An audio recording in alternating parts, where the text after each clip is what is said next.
Mas o senhor reconhece que o pastor Eliseu tem o dom? Ele é um biblicista, é um mestre nessa... O senhor reconhece isso? Olha, eu vou falar pra você de verdade, já que tá pedindo minha opinião, essa é a minha opinião. Sim. Eu acho que todo mundo tem o direito de dar sua opinião, por mais tola que ela seja.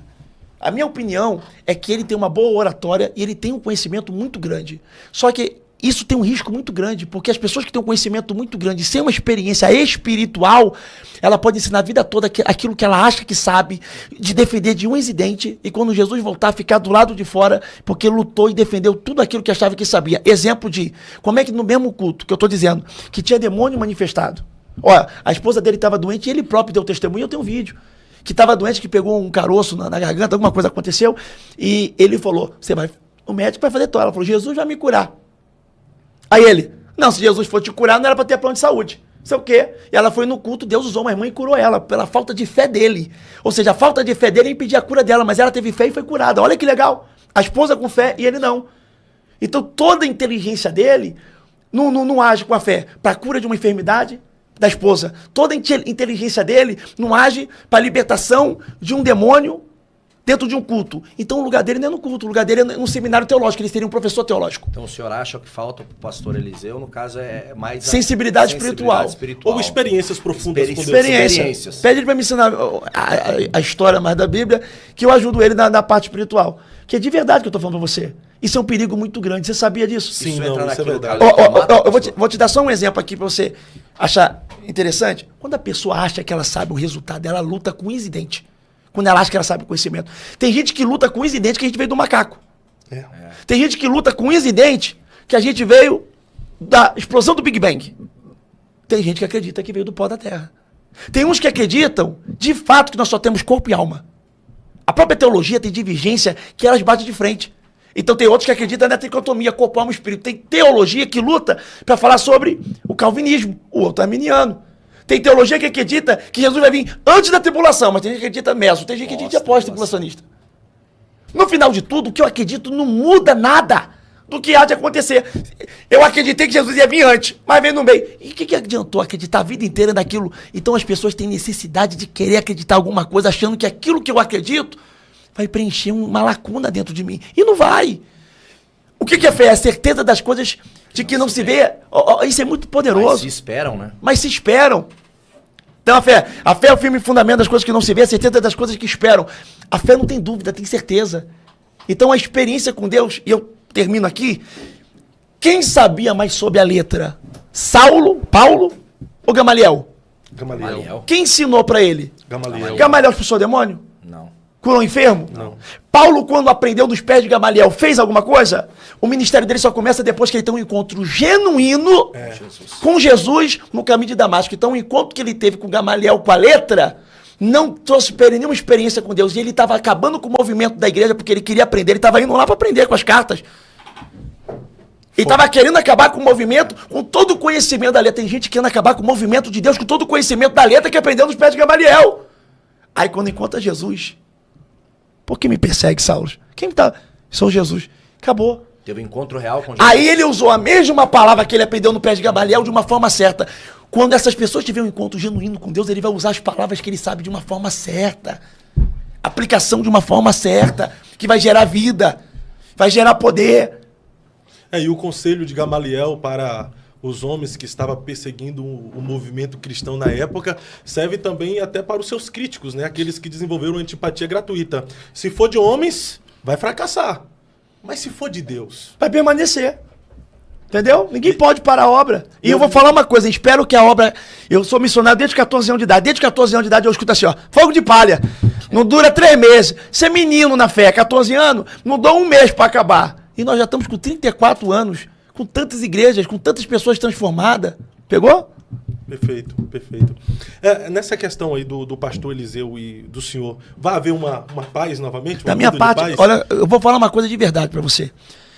Eu trabalho muito com libertação. Se houver rancor, mágoa, tristeza, no mundo espiritual, ira, muito. Tu imagina, eu vou expulsar um demônio, o demônio fala também, tá? Mas um demônio expulsar, ele vai dizer, você vai me expulsar? Tá inimigo do outro lado. Com ódio no coração, com brecha, legalidade. Você tem noção, eu já fui para um culto, isso aqui é uma experiência pessoal. Eu já fui para um culto, obrigado com minha esposa.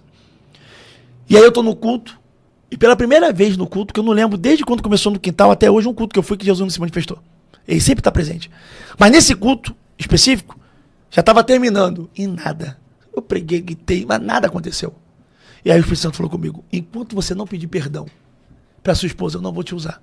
E eu achava que eu estava na minha razão. Eu achei que eu estava certo, porque na discussão que teve, eu tinha 100% da minha razão. Mas o Espírito Santo falou, mas você vai pedir perdão para ela. Em outras palavras, não tem razão nenhuma. Eu desci do altar, aí eu falei assim, ó, queria te pedir perdão. E ela, do jeitão dela, né, ela, quê? Queria te pedir perdão. Quando eu subi no altar de novo, o Espírito Santo me usou e foi uma glória o culto.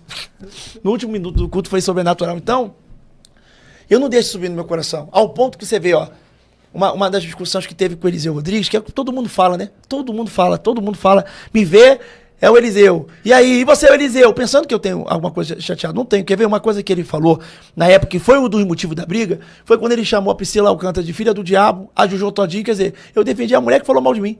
Sem me conhecer, a Jojo Todinho foi uma pessoa que falou mal de mim. E eu defendi. Mas eu não defendi ela porque não é amigo, nada. Eu defendi uma alma. Porque eu não estou defendendo a alma dela porque eu quero levar ela para o inferno. Porque ninguém ganha, irmão. Ninguém ganha. O Eliseu Rodrigues não vai ganhar ninguém para Jesus chamando de filha do diabo. Porque se a Priscila Alcântara está desviada, ela é filha pródiga. Ela pode voltar. Tem retorno pro filho pródigo. Pode estar querendo comer comida de porco.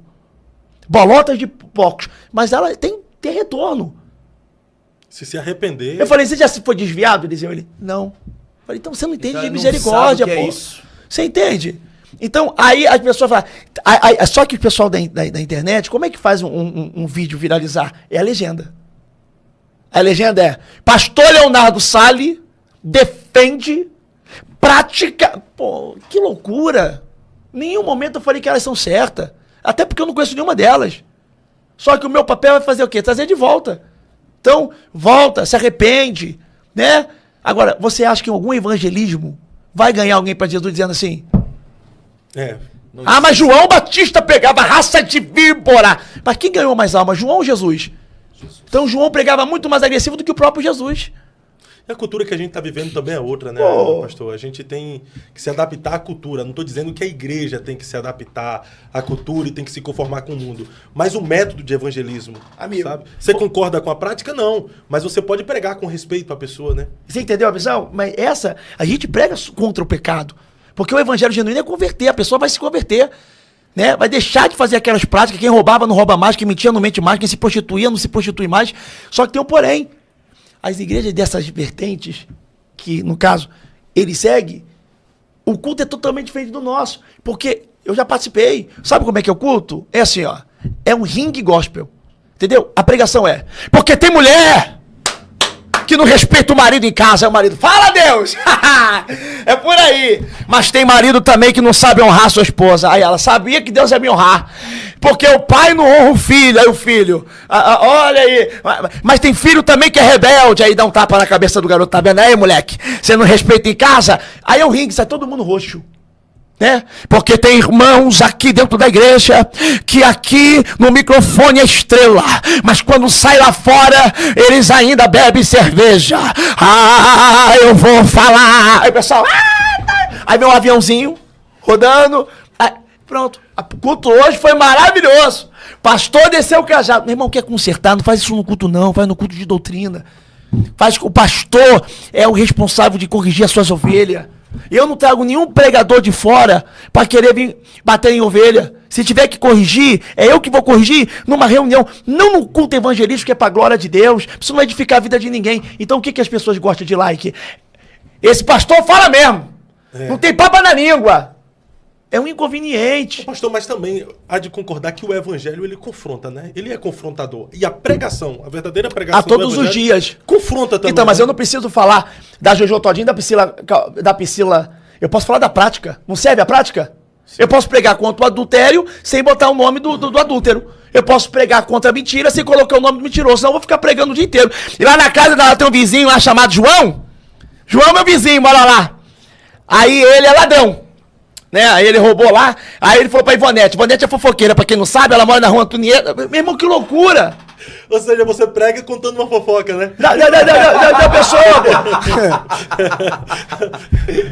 A pessoa que tá ali dentro, quando você vai falando sobre o adultério, quando você vai falando, a pessoa dali dentro ali vai fazer que parece que é pra mim, cara. A pessoa já se constrange. A pessoa já. Porque na presença de Jesus nós somos constrangidos. E outra, vem de encontro aqui, ela tá vivendo. Que isso? Na verdade, quando você prega uma mensagem a respeito da santidade, a palavra por si só é confrontadora. Mas há uma diferença de você confrontar através da palavra para você agredir a pessoa. Né? Olha Jesus pregando, Jesus. Tá vendo aquela figueira ali, ó? Todos são aqui. E todos são assim, ó. Quem não der fruto é cortado e lançado ao fogo. Jesus usa a parábola da figueira. Já pensou se Jesus fosse desse tempo? Jesus fala assim, ó. Tá vendo aquele ali, ó? Aquele ali, ó. O Joaquim. Serve pra nada, ó. Vai ser jogado no fogo, vai pro inferno. Quem foi igual o Joaquim? Enquanto Jesus tem toda a inteligência, toda a sabedoria, para que a palavra confronte. Ó, tá vendo? Infrutífero. Aí ele vai falar a parábola do Senhor dando talento para 3 servos. Aí ele fala sobre aquele que triplica, sobre aquele que dorme, mas aquele que enterra. Então Jesus, com toda a sabedoria, a parábola do bom samaritano. O bom samaritano é um bom cidadão de Samaria. Jesus está usando um exemplo de Samaria que não se dava com os judeus. O bom samaritano não foi o sacerdote, não foi o levita. Qual é o nome do sacerdote? Qual o nome do levita? Também. E do bom samaritano? Também. Jesus não dá nome para ninguém ali, mas consegue aplicar totalmente a mensagem. Por que usa nome de pessoas relevantes e famosas na internet para falar sobre pecado? Porque sobre o nome dessa pessoa gera like, Engaja, gera é engajamento, palavra-chave. aí ajuda no curso vendendo.